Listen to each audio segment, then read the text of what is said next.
Hi guys, welcome to the channel. If you are here first time, my name is Michael. Today I would like to show you how to do screen replacement on your PS Vita 1000 model by yourself with just with a screwdriver and some tweezers. It's pretty good when you do it yourself because, for example, you can buy broken working Vita, PS Vitas with a broken screen for pretty cheap. I bought mine for 20 quid. Then you can buy the screen for like 17 pounds. So when you do it yourself, it's pretty good deal. Then you can jailbreak it, modify, and then you can do whatever you want with the PS Vita, you know. Also, you need to pay attention what screen do you buy, because you need to, well, if you want to make it easier, you need to buy a screen with the whole frame, you know. Because if you won't, then you need to, you know, peel the screen off, you know, heat it with some dryer or something, and then peel just the top layer without the plastic, you know. So it's easier when you buy it, and it's the difference is like £3 between the two, you know, screens. So without any further ado, let's take a look. So we can start with the disassembly first.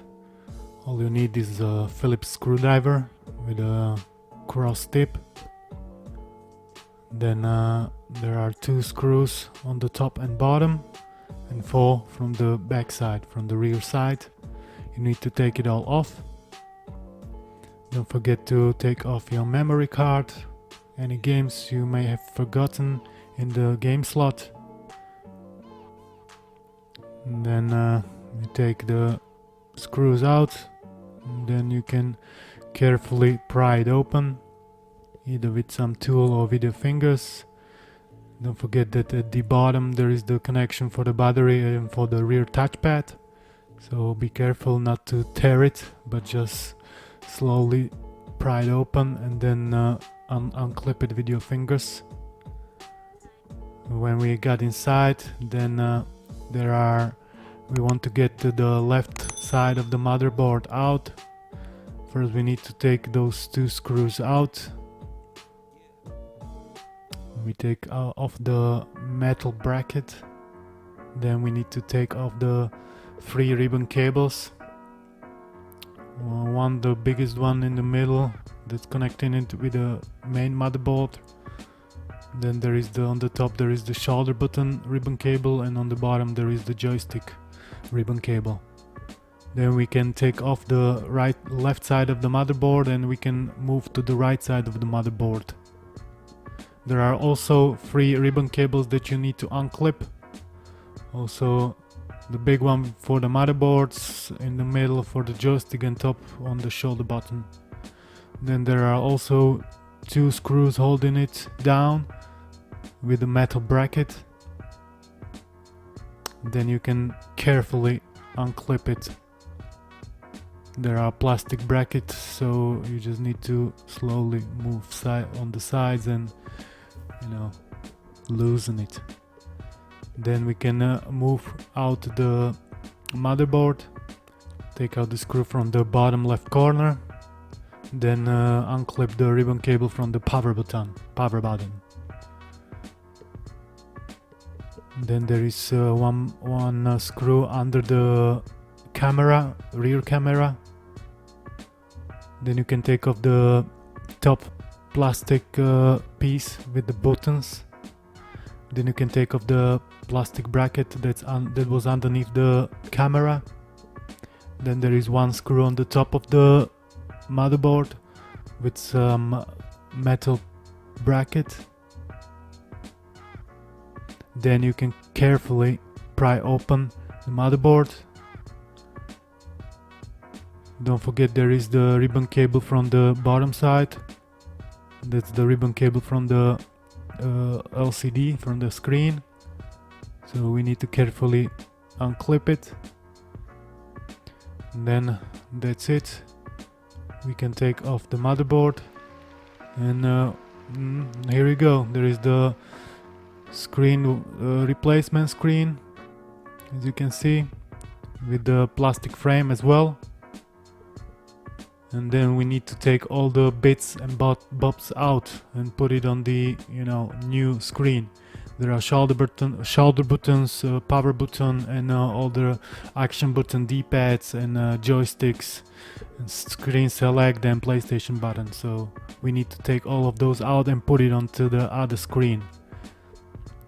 There are the joysticks. Both of the joysticks are held down with 2 screws on the sides. The button screen start and select. You can just take them out, as well as the D-pad.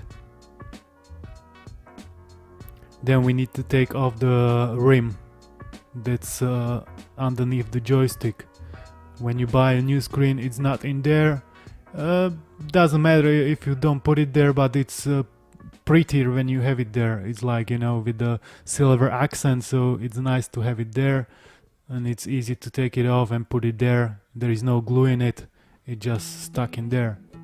So you just put it there, and then put the joystick on top of it. Then you can take off the other joystick, also hold it down with the 2 screws, and also don't forget to take off the rim, silver rim. So put the rim to the new screen.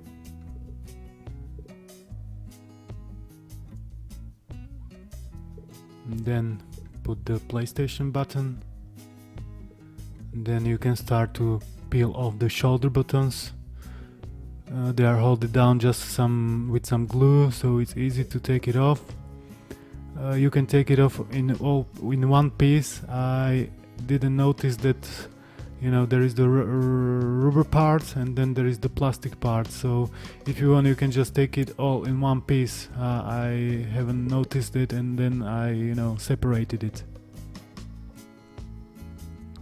Then you can just put it onto the screen. There is some sticky residue, so you don't need to put there any glue or anything. Just put it there and it will be fine, just like that. Then you can remove the power button. It's also held down just with some glue, and there is also some, as you can see, the 2 holes that are holding it on the right place. You can put it onto the new screen as well. Then check if you have moved everything, all the parts that needs to be there, so you're not gonna come back later and find out that it's not there, you know. And then we can start to put it all back together. First the joysticks, put the screws in it, then we can put the motherboard in, clip the ribbon cable from the LCD. Be careful not to rip anything apart. Yeah, when you put down the motherboard, don't forget to move the other ribbon cables from the way, so you're not gonna leave it underneath the motherboard. And then you can put the screw on the top back. Don't forget to put the metal bracket underneath. Then you can put the plastic piece that is underneath the back camera. There is also some metal bracket, and screw it down with 1 screw. Also don't forget to separate the screws. Most of them are same, but just be careful. Then you can put the plastic piece with the volume buttons back. And then the screw on the right bottom corner. That's it for the main motherboard. Now we can move on to the right side of the motherboard. Put back the 2 screws with the metal bracket, then 1 more screw on the left bottom corner. Then we can put back the 3 ribbon cables, the main one, then the joystick one, and then the shoulder button one. Check if you have got all clipped in properly. Don't hurry, you just take your time to do it properly, so you're not going to damage anything, either the ribbon cable or the plastic piece that's clipping, because it's easy to, you know, just rip it. Then you can do nothing, you know, and it won't be working. Now we can move on to the left side of the motherboard, put back the 2 screws with the metal bracket, and also put back clip back in the 3 ribbon cables. Shoulder button on the top, the middle, the biggest one with the motherboard, and on the bottom there is the joystick one. Then don't forget to clip in the power button. Then you can put back the flaps from the game cartridge. Then you can put back the shoulder buttons and the pieces, plastic pieces that holding it down.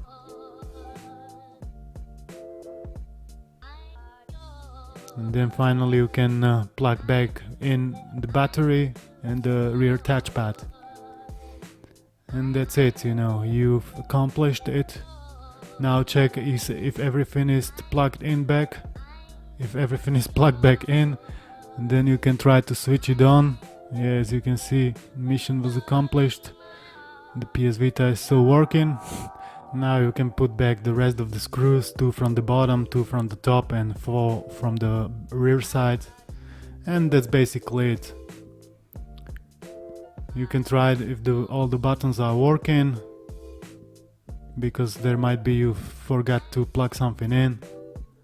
I hope you enjoyed the video. Don't forget to give it a thumbs up if you like it.